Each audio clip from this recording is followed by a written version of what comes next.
Привет! Вы на канале «Если хочешь любить, люби». Не забудьте подписаться и поставить лайк. В маленьких деревушках на территории некоторых восточных стран до сих пор сохранилась дикая традиция забрасывать камнями женщин, изменивших своему мужу. К слову, в таких местах, где женщине отводится роль бесплатной уборщицы, кухарки и воспитательницы, мужчины не сильно вникают в правдивость случившейся измены. Для того, чтобы женщину закопали в землю по грудь и забросали камнями, достаточно лишь мужского слова. Потому что мужчина прав, и его слово закон. Но это на Востоке, да и то не везде, к счастью. У нас все совсем иначе. Мы не живем традициями, как правоверные мусульмане, и в зависимости от места воспитания и социального статуса впитываем свои собственные нормы морали. И кому-то эти самые нормы позволяют изменять. Если быть откровенной практически всем, на основе своего жизненного опыта и широко раскрытых глаз, я живу, основываясь на аксиоме «изменяют все». Ну ладно, оставлю маленький процент на счастливых новобрачных, которым пока и друг друга достаточно. Но это пока. Спросим новобрачных через 10 лет. Кто-то совершает такой поступок на корпоративной вечеринке по пьяни, трахнув секретаршу где-то в районе женского туалета. Кто-то целенаправленно ищет себе любовницу для встреч по средам с 9 до половины 11 утра. Скажете, не бывает? Еще как бывает. Моя приятельница рассказывала, познакомилась она как-то в онлайне на сайте знакомств с мужчиной. Но как познакомилась?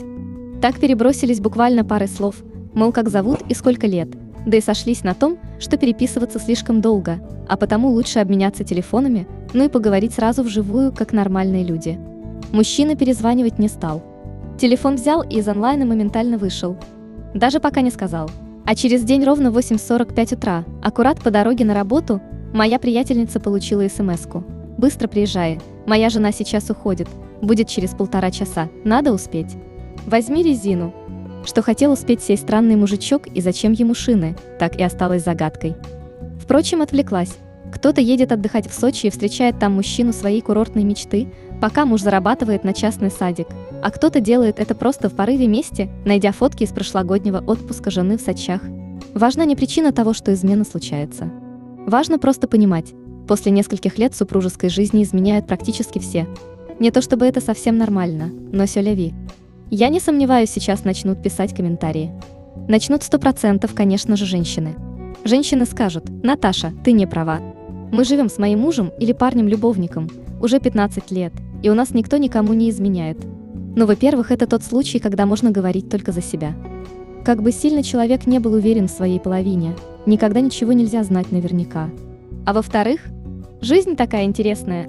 Сегодня ты точно уверена, что ни с кем и никогда, а завтра пачками прячешь любовников в шкаф и задумчиво размышляешь, как бы расширить дверные проемы, дабы вместились мужнины рога. В общем, я про женские измены, да, про те самые измены, за которые в пещерных деревушках на далеком Востоке все еще забрасывают камнями. В современном эмансипированном обществе женщина уже давно перестала быть просто кухаркой, уборщицей и воспитателем. Она работает и часто тащит в дом вторую половину мамонта наравне с мужчиной. Она водит большую тяжелую машину, ругается с подрядчиками где-то на предприятии и наступает своей тонкой шпилькой на яйца каждому мужику, что перешел дорогу в неположенном месте, то есть перед ней. Но, увы, мужчина, такой же затюканный жизнью и уставший давать распоряжения на работе, чувствует себя не менее уставшим и беззащитным.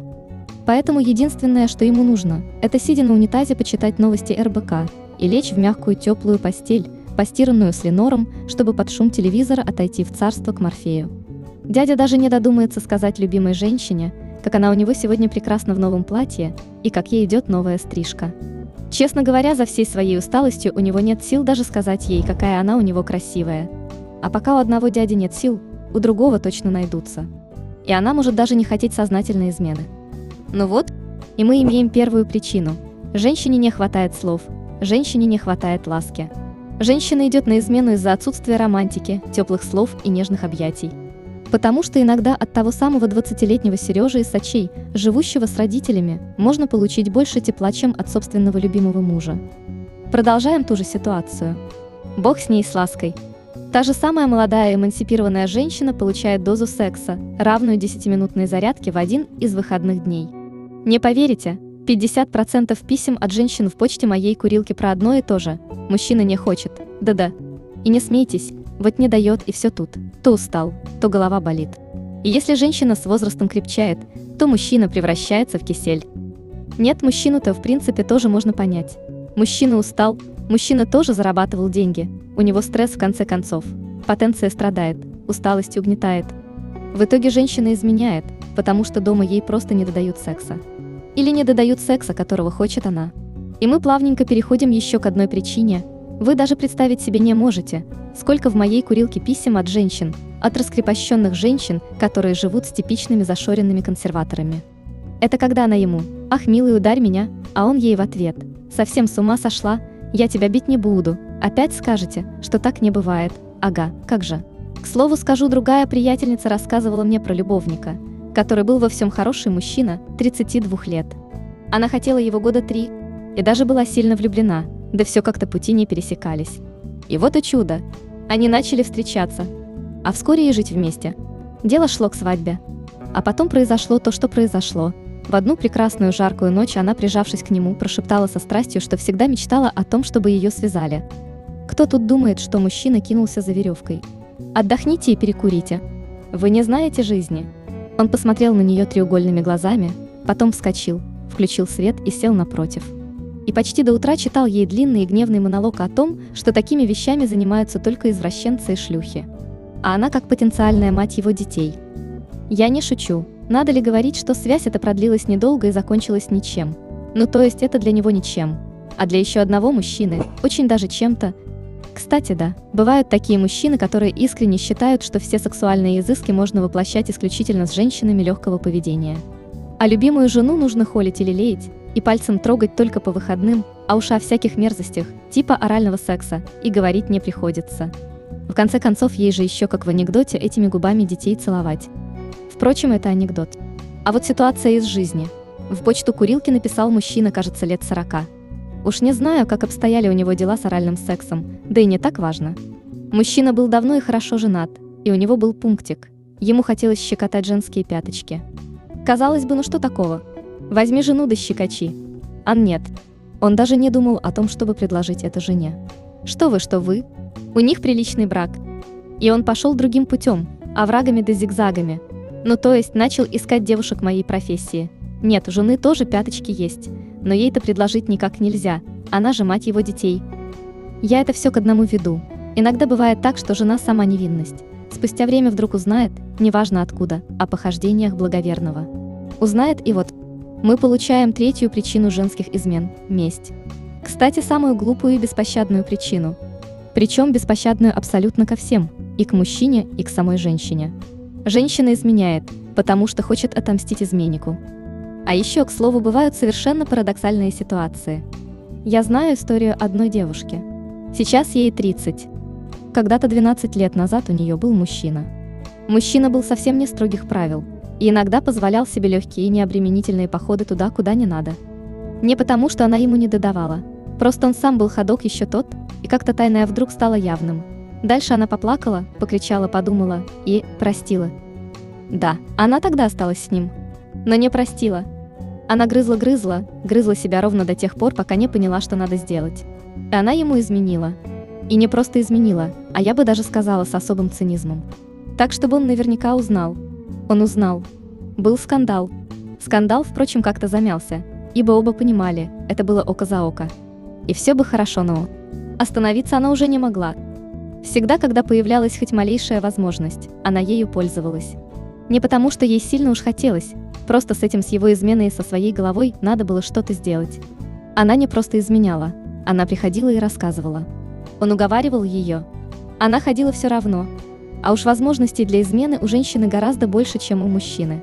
Тут только свистни, толпа зайцев соберется. Он начал ее бить от безысходности. Она упрямо продолжала ходить. Он ее, похоже, действительно любил. Она его тоже. Все закончилось тогда, когда после очередного ее признания он соскользнул по стенке на пол и просто начал плакать. Она посмотрела на него, погладила по голове, собрала вещи и ушла. Прошло 12 лет. Она давно живет не с ним, не с тем, кто ей изменял. Но она до сих пор ему мстит. Только теперь она не рассказывает об этом своему нынешнему мужу. Он-то ни в чем не виноват. Просто она все еще не отомстила тому. Это тот случай, когда измена оказалась настолько сильным ударом, что женщина не смогла простить. Увы, бывает и так. Женщина мстит фантому, мужчине из прошлой жизни. а заодно всем тем, кто дальше в ее жизни встретится. Просто потому, что если она вдруг узнает, что нынешний ей изменяет, ей будет не так больно. Это упреждающий удар, только и всего. Путь в никуда, но так бывает тоже. Это тот случай, когда в голове попросту перегорел предохранитель. А такие предохранители, увы, не заменить. А вообще причин можно насобирать 1000. Бывает так, что просто разлюбила и живет просто по инерции. Удобно, хорошо и дети. Но что-то глубоко внутри тупо требует страстей. Я говорила уже когда-то, что у женщин секс в голове. Трахните ей мозг, и вы получите ее тело. И напоследок самый, пожалуй, неисправимый случай. Это когда ты все ей даешь, и вы вообще счастливы. Но поехав на 2 недели в отпуск в Сочи, она изменила, просто потому, что ей не хватало тебя. Это не значит, что она тебя не любит. Это значит, что пока ты рядом, она никуда не денется, а когда тебя нет, она просто поддается искушению. Не может бороться с собой. Наверное, это просто природа. И это тоже причина. И с этим тоже ничего не сделаешь. Увы. Надеюсь, вам понравилась моя история. Жду от вас лайк и подписывайтесь на мой канал. Если хочешь любить, люби. Дальше будет еще много интересного. До новых встреч. Пока.